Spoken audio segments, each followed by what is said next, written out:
CFL Week 9, Coast to Coast. Andrew and Bobby here, talking with you guys on a Wednesday. This time around, I was under the weather, and I feel like I slept about 12 straight hours, and I'm feeling much better today. So appreciate Bobby having the reschedule with me, and I cannot believe here we are, Week 9. I say it every week, Bobby. Time flies, man, and I'm pumped up because I like a lot of the games this week. It sounds like you do as well. How you doing? Good. It's nice to be actually on a few games the last few weeks. I've had maybe one play. I had a last minute play last week for two, but lots of action this week. It's nice to see the lines have fallen off after the run of a couple good, reasonable weeks, I guess. Yeah, it's funny. You can go from 1 week, like you have one play you really like, and then next week, all these lines, numbers stick out to you. And I think compared to when you and I first started doing this show together, which don't get me wrong, for you guys out there watching, Bobby and I will still chat through Twitter and stuff, but I think it makes for a more interesting show that I actually have no idea what you've bet, really. I think I might know one bet, but I have no clue, and we don't really have many opinions shared so far, so this will be kind of all news to each other. Guys, as you can see in the bottom of the screen, we're usually live every Tuesday. Obviously today being a Wednesday, but make sure you subscribe, share the video around, hit the like button, follow us both on X, and you can get all of my CFL packages and plays over at wagertalk.com. All right, first game. Let's jump right into the lines here. We haven't seen much movement here, but we have BC and Winnipeg.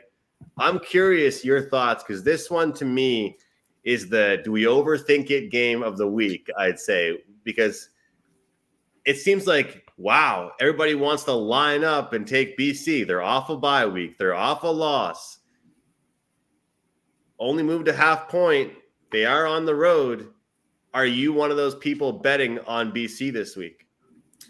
I'm not. And I think this is a perfect example of one of the questions that you always have to kind of ask yourself when you're betting on sports is, was the final score an indicator of how the game actually went? And if you take a look at Winnipeg's last game, were the Argos, like, they won, were they really the better team? I don't think so, right? They had took advantage of 4 fumbles for the Bombers.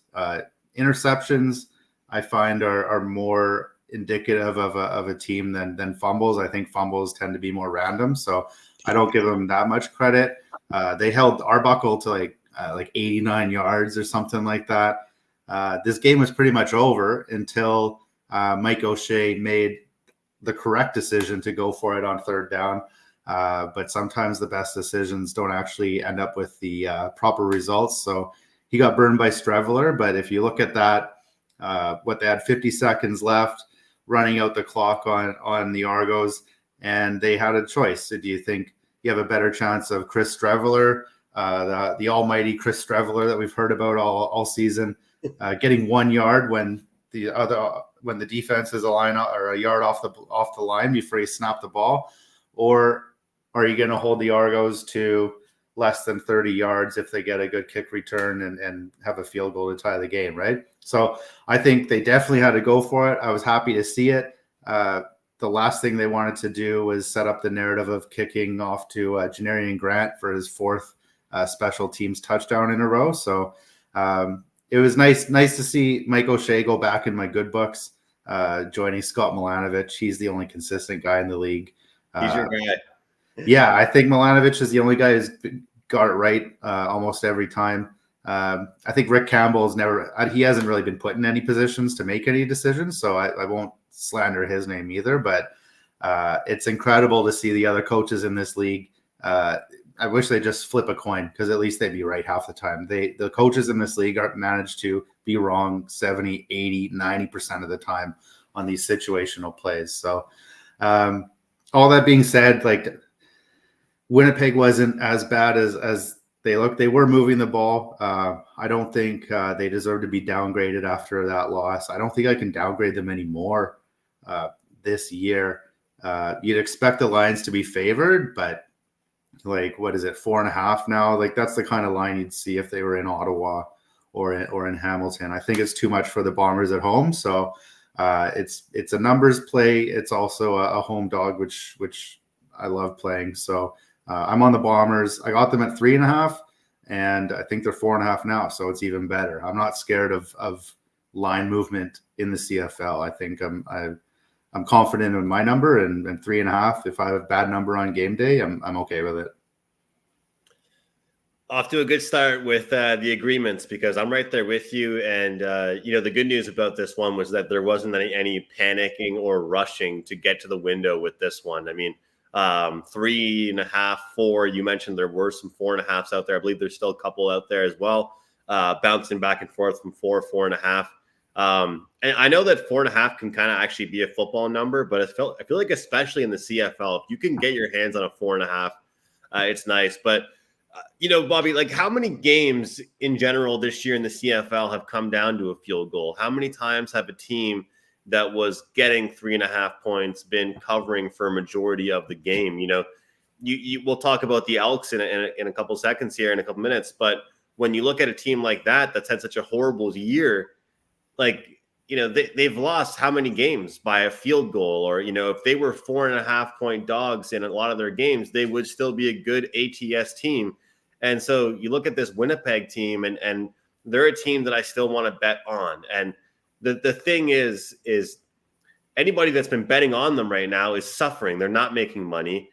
But you have to ask yourself, we're talking in week 9. And the reason why I always say, wow, time has flown by, when I open up the show, is because we can start looking at what would this point spread have been in week 4? What would this point spread have been in week 2? And there's a game later on I'll talk about where I have strong opinions about that. But I do like Winnipeg here. But you want to talk about not being scared of line movement and number movement. I really like the under here. It was 49. Now I'm seeing 50 at DraftKings. We got a team that's 1-7 ATS, but guess what? They're also 1-7 over under. And last week, again, as you talked about, maybe this team could have had a better offensive day, but guess what? Their defense played okay. They're trying to run the ball more, and the arm strength from both quarterbacks certainly isn't there, it seems like. And one thing about BC coming off the bye, everyone thinks a team coming off a bye, it means they're going to be so explosive offensively. They're going to be so ready for these exciting plays. What about the defense? You guys don't think these guys playing on the defensive side of things needed a rest, needed a break? Because a lot of times the guys, the linebackers, corners, these pass rushers, they need rest too. How many times were they just laying in an ice bath this past week, just relaxing and trying to get their bodies right? So, and you think about BC, and I think about, and you've been a ticket holder with this team, the football they play in July doesn't exactly equate to the football you need to play in October and November. And so I think that this team knows that. They have to be able to play a little more, run the ball, dink dunk, play defense, win low scoring games. Grey Cup winning teams play a different style of football than they do in June and July. So I want to see a BC team play a little scrappy, play well defensively. And I'm not saying this game's going to be as ugly as Toronto-Winnipeg was, but this is one of those ones where when I'm talking, like, look at the Chicago White Sox right now. I'm not sure how much you follow baseball, but I think they're on their 16th straight loss. I think they're close. They're losing again by 4 runs, going for 17 maybe.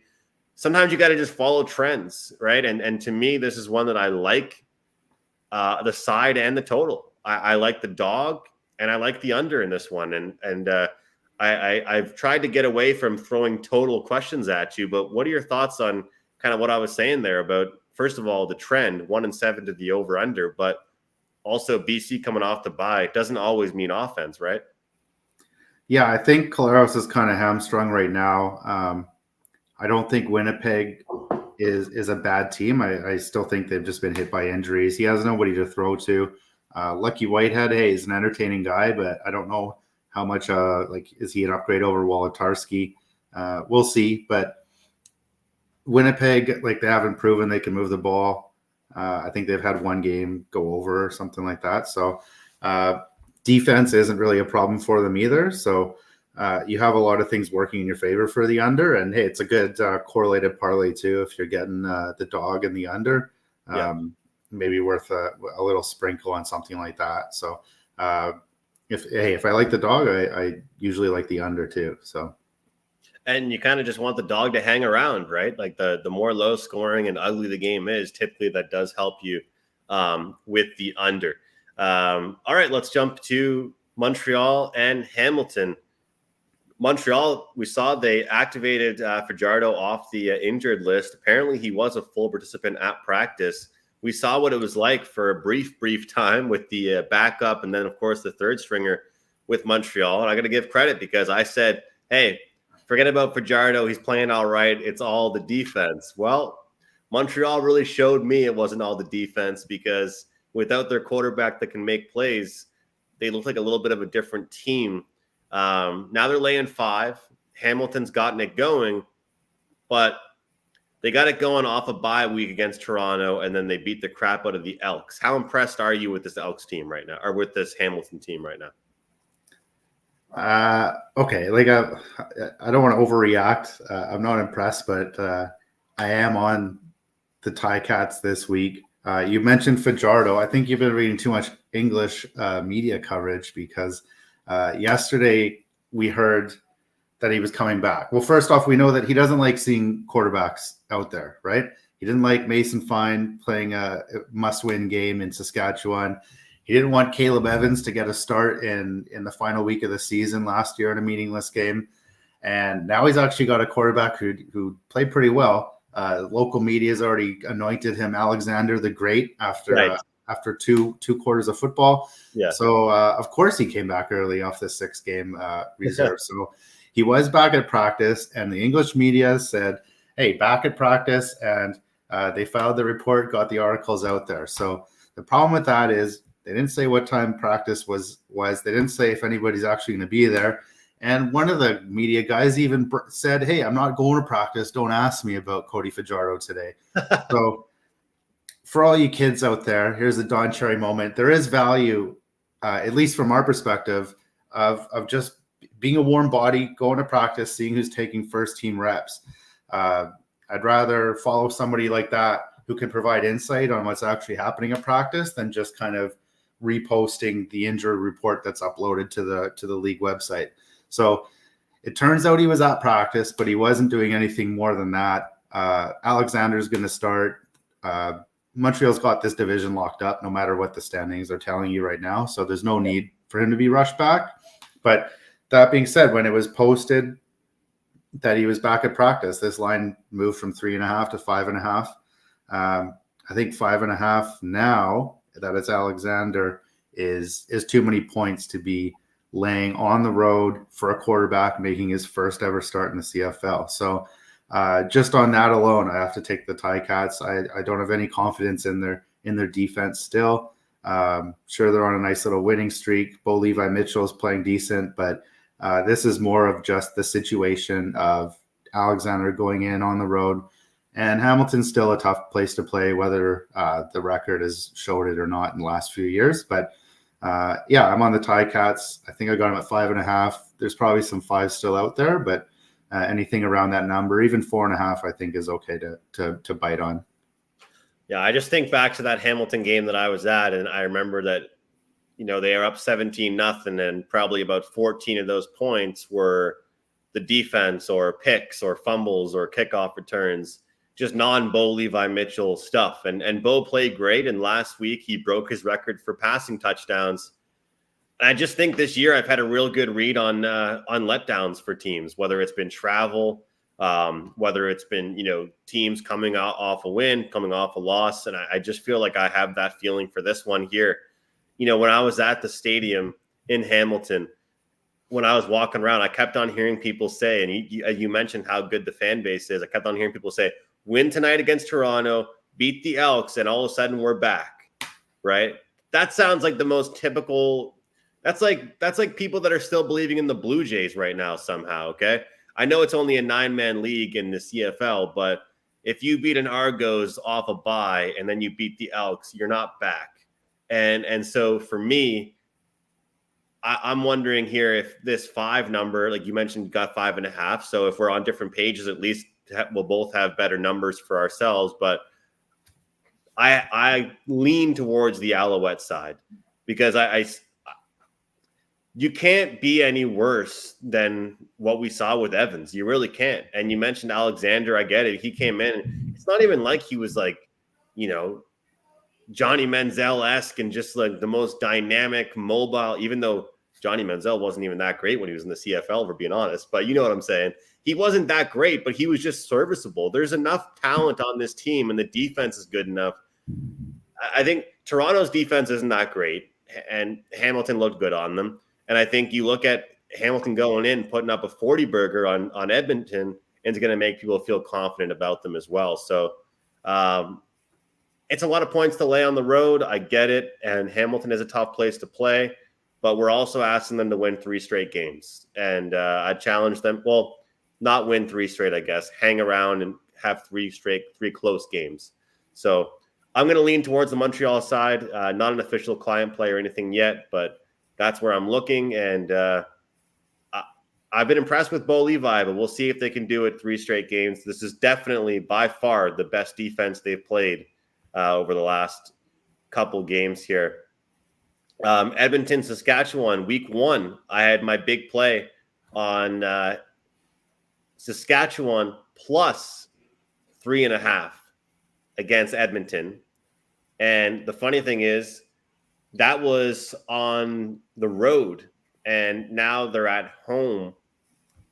And, you know, you see this number we've got here, plus 5.5 for Edmonton here. So look at the swing. Look at the swing. You will never, ever see that in the NFL. 2 teams play each other like that.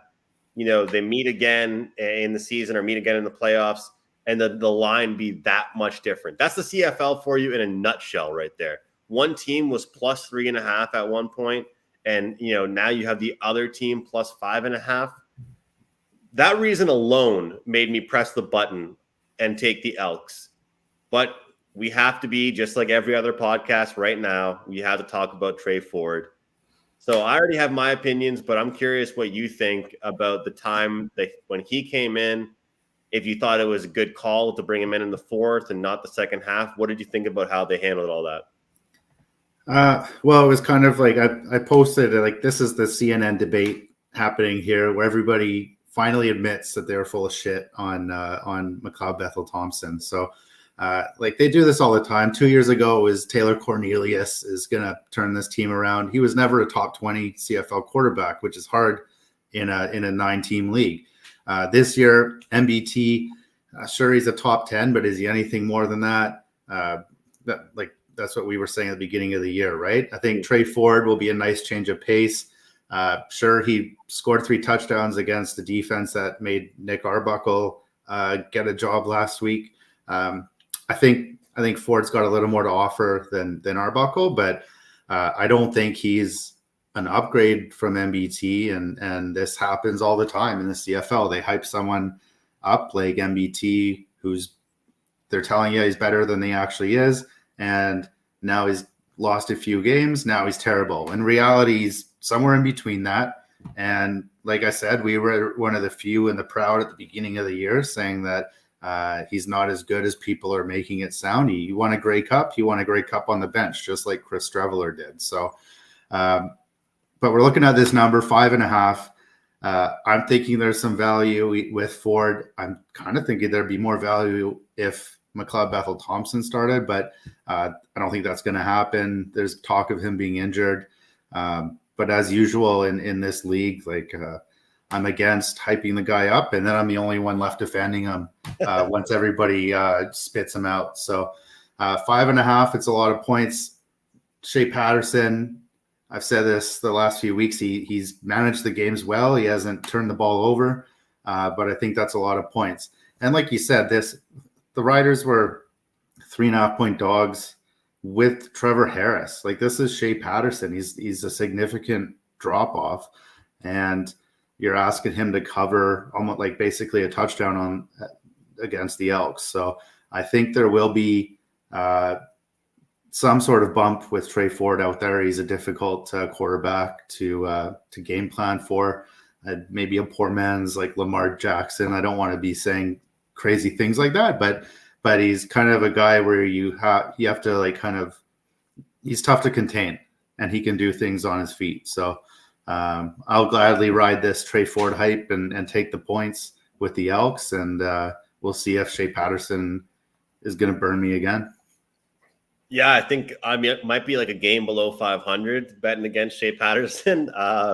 The only thing I can be happy about is that I took a big play on BC minus the points and won against him. But yeah, the defense has to get some credit. The funny thing is everyone talks about the Saskatchewan defense, but they are, what's their number? 5-2 to the over on the season. Of course, I'd imagine that, a lot of those big scores were probably with Harrison the start of the season. But yeah, I mean, looking at this number, we'll take away the absolute ass kicking that the Elks faced last week, and just go through some of the scores from some of the games they've played, because they would have covered it. This number currently 5.5 in back-to-back games against the Red Blacks. They lose 2014, or excuse me, that they would have been close there. They would have gone 50-50, but 37-34 was one of them. 2014 was the other. Then 24-21 loss to BC, 39-36 loss to the Argos, 23-20 loss to the Alouettes. I mean, you just look at this team, and there's just been it's been like a Hollywood story about how they just can't win, but they're right there. And then the Hamilton one was just that was almost the game that made everybody be like, you better put Trey Ford in or something's wrong. And my take on the whole Trey Ford situation was that I think it was a good thing that he came in the fourth quarter and not the second half, because it leaves no doubt that he should start the next game. If he starts the second half and he's mediocre, then people can still say, well, McLeod Bethel-Thompson has led them to all these close games. Boris Beattie screwed them over. The defense allowed 30 points in this game, but 10 minutes of work, 3 passing touchdowns. And you mentioned he's a tough guy to game plan for. I think it's because he's a very unorthodox with you never know when the hell this guy's going to throw the ball. One thing with him is he always knows where his targets are. He'll be rolling out to the left, and just when you think he's going to get sacked, he makes a nice throw. Is he mobile? I think he is, but it looked kind of awkward sometimes. He can escape the pocket, but he's not ultra fast. I just think he brings something different than Bethel-Thompson. I think Bethel-Thompson's accurate, but when you've got a team like Edmonton, they need someone that can make plays. And when it comes down to it, you talk about hype. A lot of times it's good to be a contrarian, bet against hype. But there was just something about the team aspect, the way how they got excited when Ford got in. When he made a pass, the team got around him. I don't know why, but I feel bad for MBT, because he's, it's not like he's been putting blanks up on the board every week. It's been mostly the defense screwing them over. But Trey Ford's going to bring something to the table, and he's going to bring offense to the table at this point spread range. I think the people that are going to be betting against Edmonton this week are the people that have just been making so much money betting against them that they're playing with house money. And I can't blame those people at all. Can you? Because if they've already won so much on them, but for me, I have to bet Edmonton this week at this number, and I love that it hasn't moved. I'm curious where it goes when it does move, because I think it's only one way, and it's probably going to be down, right?